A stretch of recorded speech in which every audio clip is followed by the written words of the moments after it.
Halo, selamat siang semuanya. Perkenalkan, nama saya Leni Storus. Saya salah satu mahasiswi di Universitas 17 Agustus, Fakultas Bahasa dan Budaya. Izinkan saya pada kesempatan ini untuk menjelaskan tentang kurikulum. Apa itu kurikulum? Menurut bahasa Latin, kurikulum itu berasal dari kata curere, yang artinya laluan atau jejak. Di kurikulum bisa diartikan suatu laluan atau jejak yang harus dilalui. Menurut para ahli,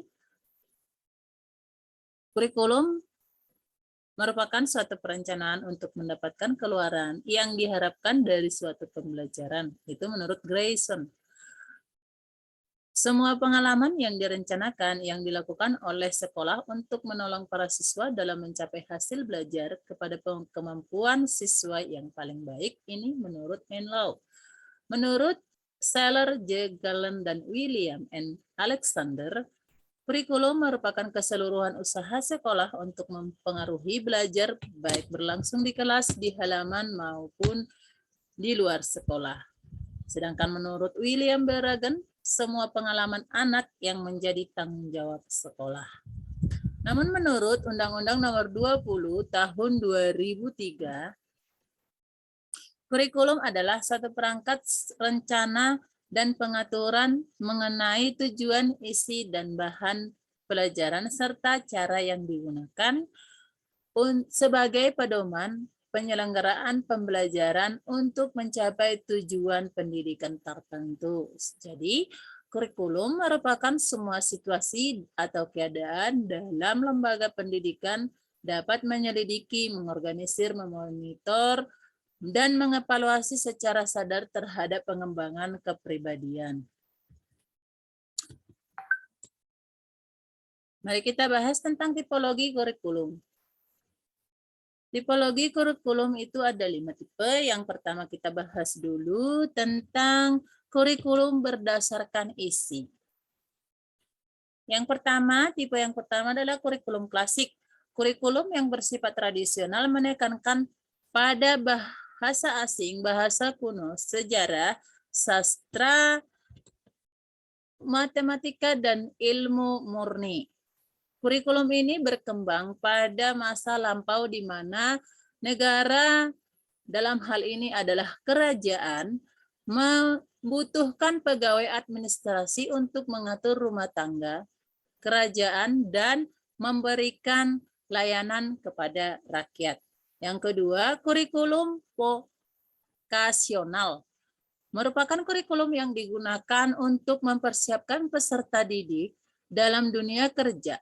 Dalam dunia pendidikan di Indonesia, kurikulum ini digunakan untuk pendidikan kejuruan dan keahlian seperti SMK. Yang ketiga adalah kurikulum life adjustment. Merupakan kurikulum yang ditekankan pada pengembangan kepribadian seperti pengetahuan, pemahaman, dan pengalaman tentang bagaimana kita bisa beradaptasi dalam kehidupan dengan berbagai dimensi. Tipe yang kedua, kurikulum berdasarkan model pengembangan. Tipe ini ada 2. Yang pertama, kurikulum administratif. Merupakan kurikulum yang digagas dan dikembangkan berdasarkan prinsip-prinsip administratif oleh administrator pendidikan. Melalui kewenangan legal, formal dari jabatan dalam administrasi pendidikan, para administrator menginisiasi dan membentuk suatu kelompok kerja dengan suatu model tim yang disepakati dan dipandang mampu melakukan tugas sesuai dengan tujuan yang telah ditentukan. Yang kedua adalah tipe kurikulum model akar rumput. Kurikulum ini dibangun oleh para guru dan sekolah berdasarkan visi, misi, dan tujuan yang akan mereka raih. Konstruksi pengembangan kurikulum ini bersifat desentralistik, memberikan keleluasaan bagi sekolah dan guru untuk melakukan perencanaan dan penyempurnaan berdasarkan konteks dan situasi sekolah dan kelas.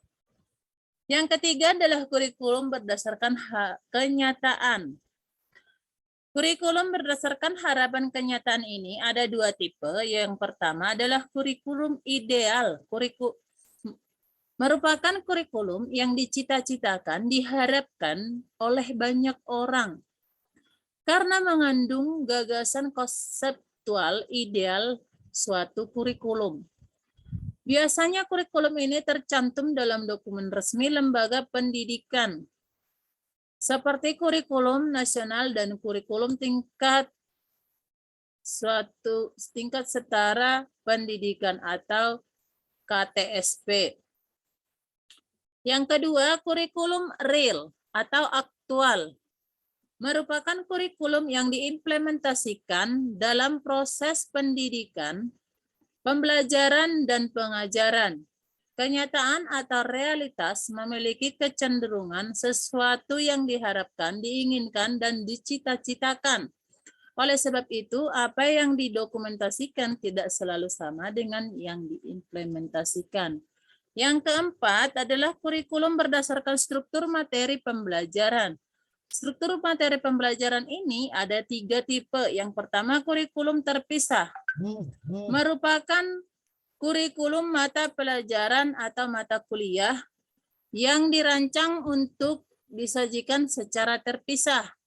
Contoh, mata kuliah sosiologi pendidikan disajikan secara terpisah dengan mata kuliah antropologi dalam studi pasca sarjana pendidikan. Kurikulum terpadu merupakan kurikulum di mana bahan ajar yang disajikan secara terpadu.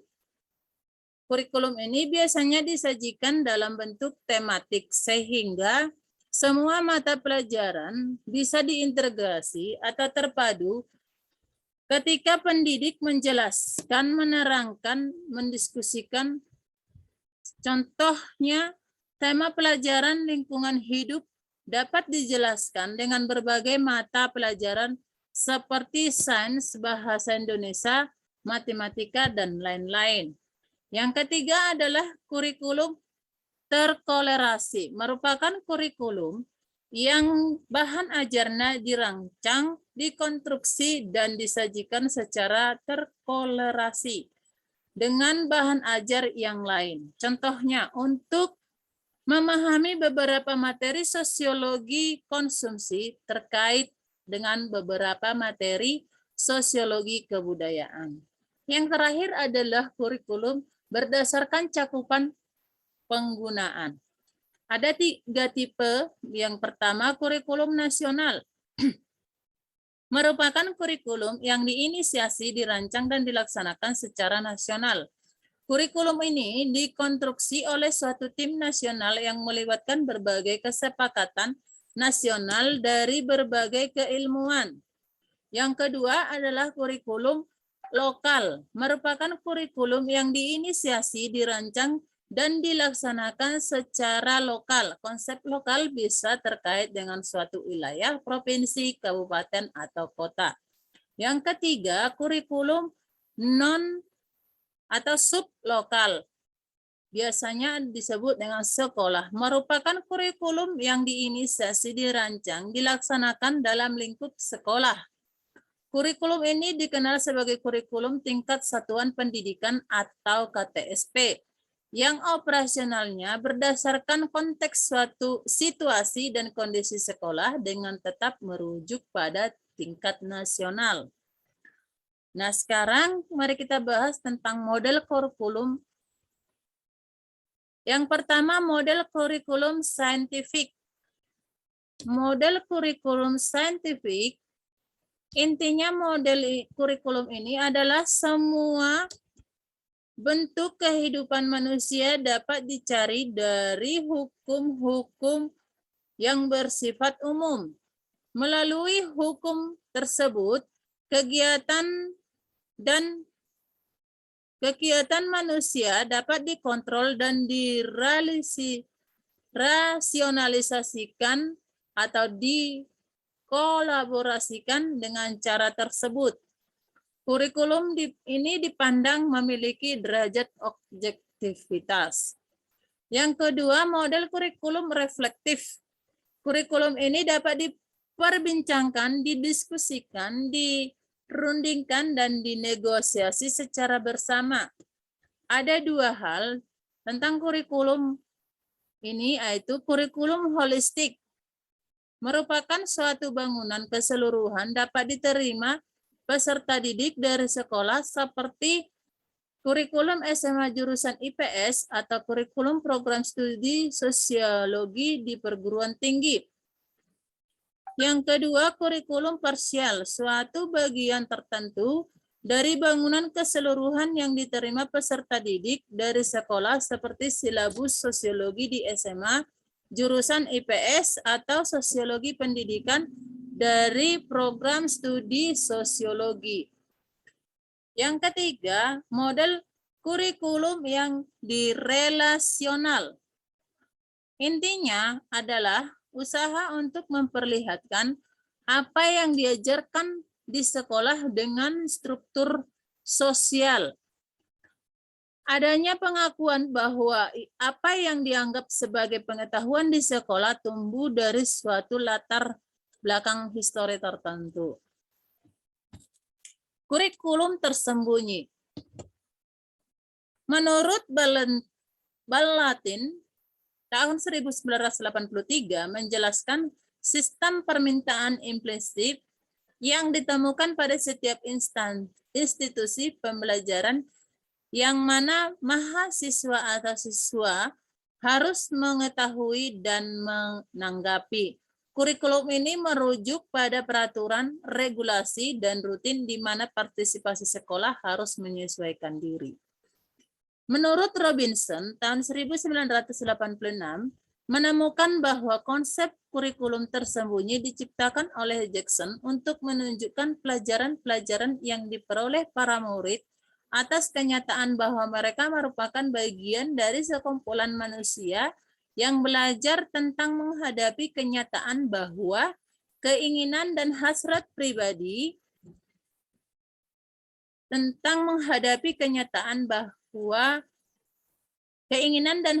pribadi mereka terus-menerus ditolak dan diganggu.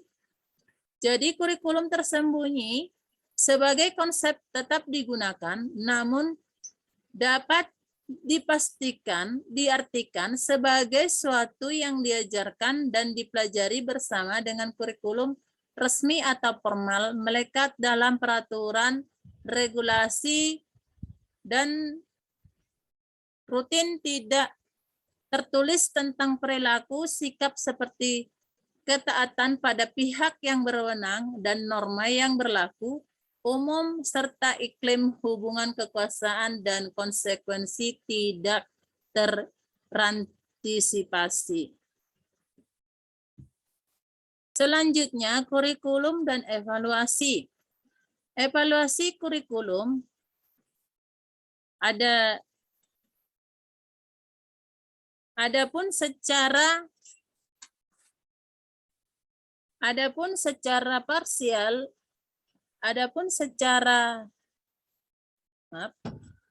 evaluasi kurikulum dapat dipahami secara holistik dan parsial. Secara holistik, evaluasi kurikulum pendidikan berarti pendidikan secara menyeluruh, meliputi yang pertama, isi dan substansi.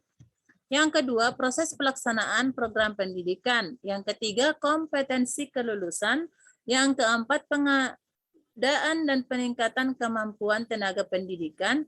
Yang kelima, pengolahan atau manajemen pendidikan. Yang keenam, sarana dan prasarana. Yang ketujuh, pembiayaan. Yang kedelapan, penilaian pendidikan. Adapun secara parsial, evaluasi kurikulum meliputi sebagian komponen dari semua yang dijelaskan di atas, biasanya menyangkut penilaian hasil belajar yang diharapkan dapat memperbaiki penilaian hasil belajar yang diharapkan, dapat memperbaiki cara belajar peserta didik, dan perbaikan program pembelajaran. Selanjutnya kita akan pelajari dampak evaluasi kurikulum pada proses di sekolah. Yang pertama, dampak negatif evaluasi kurikulum. Dampak terhadap proses belajar mengajar jika evaluasi kurikulum nasional dimaksud sebagai standar kelulusan siswa secara nasional, dimaksud sebagai standar kelulusan siswa secara nasional, maka ia akan menimbulkan beberapa dampak proses belajar mengajar, seperti sekolah tidak lagi menjadi lembaga pendidikan yang mentransmisikan nilai dan norma yang dipandang penting dalam menghadapi kehidupan. Dampak pada hubungan antara guru dan murid. Ujian nasional telah menciptakan stratifikasi sosial terhadap guru oleh para siswa. Semua guru dibuat stratifikasinya berdasarkan dua kelas. Yang pertama, kelas mata pelajaran yang ikut diuji, dan yang kedua, mata pelajaran yang tidak diuji. Perbedaan tersebut memberikan dampak pada perbedaan sikap, perilaku, dan tindakan terhadap guru oleh para siswa. Dampak yang ketiga adalah dampak pada nilai dan norma. Evaluasi kurikulum nasional yang bertujuan untuk mengetahui pencapaian standar kelulusan siswa secara nasional, sekaligus raihan kualitas peserta didik dan sekolah secara nasional, memberikan dampak pada penggembosan, pengikisan, dan distribusi terhadap nilai dan norma yang dijunjung tinggi dalam masyarakat. Yang kedua, dampak positif pada evaluasi kurikulum. Evaluasi kurikulum secara nasional melalui ujian yang diselenggarakan secara nasional tidak harus menjadi standar kelulusan nasional. Telah menghasilkan nilai berskala nasional. Nilai evaluasi secara nasional yang bersifat murni tidak ada penambahan nilai dari sekolah dan telah menjadi instrumen untuk masuk ke sekolah yang lebih tinggi, menggantikan tes yang diselenggarakan oleh sekolah yang dituju. Sistem penerimaan siswa baru melalui seleksi peringkat bersifat murni dan memberikan dampak positif karena memberikan peluang dan kesempatan yang adil kepada seluruh peserta didik untuk memasuki sekolah kelanjutannya sesuai dengan kemampuan yang mereka miliki. Jadi kesimpulannya, kurikulum merupakan semua situasi atau keadaan dalam lembaga pendidikan dapat menyelidiki, mengorganisir, memonitor, dan mengevaluasi secara sadar terhadap pengembangan kepribadian peserta didik yang memiliki berbagai tipe dan juga memiliki dampak positif dan negatif dalam pelaksanaan kegiatan proses belajar mengajar. Daftar rujukannya dari pengantar sosiologi pendidikan. Sekian dan terima kasih. Horas Rahayu.